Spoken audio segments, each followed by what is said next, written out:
Welcome back to my channel Sonu special. ಇವತ್ತು ಅಕ್ಕಿ ಹಿಟ್ಟನ್ನು ಉಪಯೋಗಿಸ್ಕೊಂಡು ಒಂದು ಡಿಲಿಷಿಯಸ್ ಆಗಿರೋ ಅಂಥ ಒಂದು ಸ್ವೀಟ್ ಮಾಡೋದನ್ನು ತೋರಿಸ್ಕೊಡ್ತಾ ಇದ್ದೀನಿ. ನಾವಿದನ್ನು ಒಂದು 10 ರಿಂದ 15 ನಿಮಿಷದೊಳಗಡೆ ಮಾಡ್ಕೊಳ್ಬೋದು. ತುಂಬಾ ಚೆನ್ನಾಗಿರುತ್ತೆ, ತುಂಬಾ ಸಾಫ್ಟಾಗಿರುತ್ತೆ. ಬನ್ನಿ ಹಾಗಾದರೆ ಈ ಸ್ವೀಟ್ನ ಹೇಗೆ ಮಾಡೋದು ಅಂತೇಳಿ ನೋಡ್ಕೊಳ್ಳೋಣ.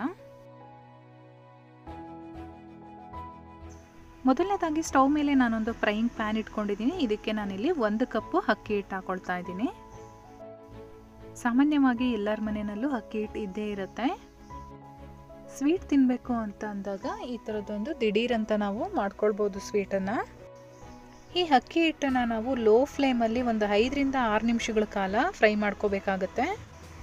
ಅಕ್ಕಿ ಹಿಟ್ಟಲ್ಲಿರೋ ಅಂಥ ಹಸಿ ವಾಸನೆ ಎಲ್ಲ ಹೋಗಿ ನಮಗೆ ಘಮ ಅಂತ ಪರಿಮಳ ಬರಬೇಕು, ಅಲ್ಲಿವರೆಗೂ ನಾವು ಹುರ್ಕೋಬೇಕು. ಲೋ ಫ್ಲೇಮಲ್ಲೇ ಹುರ್ಕೊಳ್ಬೇಕು, ಯಾವುದೇ ಕಾರಣಕ್ಕೂ ಹಿಟ್ಟನ್ನು ಸೀಸಕ್ಕೆ ಹೋಗಬಾರ್ದು.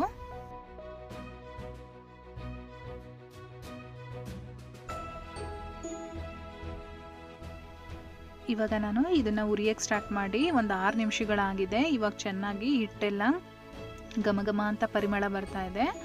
ಇವಾಗ ಹಸಿ ವಾಸನೆ ಎಲ್ಲ ಹೋಗಿದೆ. ನಾನು ಸ್ಟವ್ ಸ್ವಿಚ್ ಆಫ್ ಮಾಡಿಕೊಂಡು ಒಂದು ಸೈಡಲ್ಲಿ ಎತ್ತಿಟ್ಕೊಂಡಿರ್ತೀನಿ. ಇವಾಗ ಸ್ಟವ್ ಮೇಲೆ ನಾನು ಇನ್ನೊಂದು ಪ್ಯಾನ್ ಇಟ್ಕೊಂಡು ಅದೇ ಕಪ್ಪಲ್ಲಿ 3/4 ಕಪ್ಪು ಸಕ್ಕರೆನ ಹಾಕ್ಕೊಂಡಿದ್ದೀನಿ. ಹಾಗೆ 1 ಕಪ್ಪು ಹಾಲು ಹಾಕ್ಕೊಳ್ತಾ ಇದ್ದೀನಿ, 1 ಕಪ್ಪು ನೀರು ಹಾಕ್ಕೊಳ್ತಾ ಇದ್ದೀನಿ. ನಮಗೆ ಇದು ಸಕ್ಕರೆ ಪಾಕ ಬರೋ ಅಂಥ ಅವಶ್ಯಕತೆ ಏನಿಲ್ಲ. ನಮಗೆ ಜಸ್ಟ್ ಸಕ್ಕರೆ ಕರಗಿದ್ರೆ ಸಾಕು, ಅದರಲ್ಲಿ ಅಲ್ಲಿವರೆಗೂ ನಾವು ಕುದಿಸ್ಕೋಬೇಕಾಗತ್ತೆ. ನೋಡಿ, ಇವಾಗ ಒಂದು 2 ನಿಮಿಷ ಆದಮೇಲೆ ಸಕ್ಕರೆ ಎಲ್ಲ ಚೆನ್ನಾಗಿ ಕರಗಿದೆ. ನಾನಿಲ್ಲಿ 1 ಕಪ್ ಹಾಲು 1 ಕಪ್ ನೀರನ್ನು ಸೇರಿಸಿದ್ದೀನಿ. ನೀವು ಬೇಕು ಅಂದರೆ 2 ಕಪ್ಪು ಕೂಡ ಹಾಲನ್ನು ಸೇರಿಸ್ಕೊಳ್ಬೋದು. ಇವಾಗ ಇದಕ್ಕೆ ನಾನಿಲ್ಲಿ 1 ಟೇಬಲ್ ಸ್ಪೂನಷ್ಟು ತುಪ್ಪ ಆ್ಯಡ್ ಮಾಡ್ತಾ ಇದ್ದೀನಿ. ಹಾಗೆ ಒಂದು 1/4 ಟೀ ಸ್ಪೂನಷ್ಟು ಏಲಕ್ಕಿ ಪೌಡ್ರ್ ಹಾಕ್ಕೊಂಡಿದ್ದೀನಿ.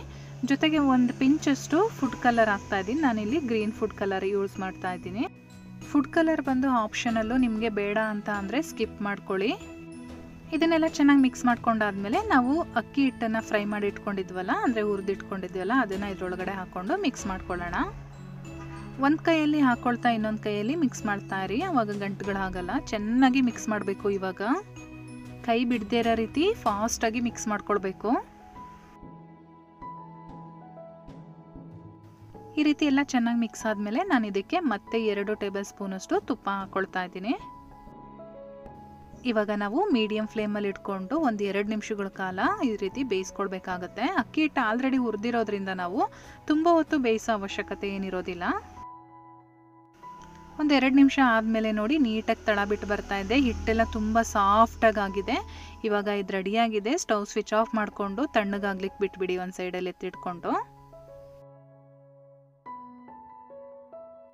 ಕೆಳಗಡೆ ತೆಗೆದಾದ್ಮೇಲೆ ಹಿಟ್ಟೆಲ್ಲ ತಣ್ಣಗಾಗಿರುತ್ತೆ. ಈ ರೀತಿ ಕೈಯಲ್ಲಿ ಒಂದ್ಸರಿ ನಾದ್ಕೊಳ್ಳಿ. ಹಿಟ್ಟು ಚೆನ್ನಾಗಿ ಸಾಫ್ಟ್ ಆಗಬೇಕು, ಆ ರೀತಿ ನಾದ್ಕೊಳ್ಬೇಕು ನಾವು. ಇವಾಗ ಸ್ವಲ್ಪನೇ ತಗೊಂಡು ಯಾವ ಶೇಪಲ್ಲಿ ಬೇಕೋ ಆ ಶೇಪಲ್ಲಿ ಬಾಲ್ಗಳನ್ನ ಮಾಡ್ಕೋಬೇಕು. ನಾನಿಲ್ಲಿ ಸಿಲಿಂಡ್ರಿಕಲ್ ಟೈಪಲ್ಲಿ ಮಾಡ್ತಾ ಇದ್ದೀನಿ. ನಿಮಗೆ ರೌಂಡ್ ಶೇಪಲ್ಲಿ ಬೇಕು ಅಂದರೆ ರೌಂಡ್ ಶೇಪಲ್ಲಿ ಮಾಡ್ಕೋಬೋದು, ಅಥವಾ ಸ್ವಲ್ಪ ಹಗಲವಾಗಿ ಬೇಕು ಅಂದರೆ ಹಗಲವಾಗಿ ಮಾಡ್ಕೊಳ್ಬೋದು. ನಿಮ್ಗೆ ಯಾವ ಶೇಪಲ್ಲಿ ಇಷ್ಟ ಆಗುತ್ತೆ ಆ ಶೇಪಲ್ಲಿ ಮಾಡ್ಕೊಳ್ಳಿ. ನಾನಿವತ್ತು ಸಿಲಿಂಡ್ರಿಕಲ್ ಶೇಪು ಮತ್ತು ರೌಂಡ್ ಶೇಪಲ್ಲಿ ಮಾಡಿದ್ದೀನಿ, 2 ಟೈಪಲ್ಲೂ ಕೂಡ ಮಾಡಿದ್ದೀನಿ. ಇವಾಗ ನೋಡಿ, ನಾನಿಲ್ಲಿ 2 ಶೇಪಲ್ಲೂ ಕೂಡ ಇದು ಅರ್ಧ ಭಾಗ ಅರ್ಧ ಭಾಗದಷ್ಟು ಮಾಡಿಟ್ಕೊಂಡಿದ್ದೀನಿ. ಇವಾಗ ನಾನಿಲ್ಲಿ ಕೊಬ್ಬರಿನ ತುರಿದ್ಬಿಟ್ಟು ಈ ರೀತಿ ಸಣ್ಣದಾಗಿ ಪುಡಿ ಮಾಡಿ ಇಟ್ಕೊಂಡಿದ್ದೀನಿ. ಆ ಕೊಬ್ಬರಿ ತುರಿ ಮೇಲೆ ನಾವು ಮಾಡಿಟ್ಕೊಂಡಿರ್ತಂಥ ಉಂಡೆನ ಉರುಳಿಸ್ಕೊಳ್ಳೋಣ. ಈ ರೀತಿ ಕೊಬ್ಬರಿ ತುರಿ ಮೇಲೆ ಉರುಳಿಸ್ಕೊಂಡ್ರೆ ತುಂಬ ಡಿಲೀಷಿಯಸ್ ಆಗಿ ಕಾಣಿಸುತ್ತೆ, ನೋಡೋಕ್ಕೂ ಕೂಡ ತುಂಬಾ ಚೆನ್ನಾಗಿರುತ್ತೆ. ಹಾಗೆ ಆ ಸ್ವೀಟ್ಸ್ ಜೊತೆ ಕೊಬ್ಬರಿ ತುರಿ ಬಾಯಿಗೆ ಸಿಕ್ಕರೆ ತಿನ್ನಬೇಕಾದ್ರೆ ಸಖತ್ತಾಗಿರುತ್ತೆ.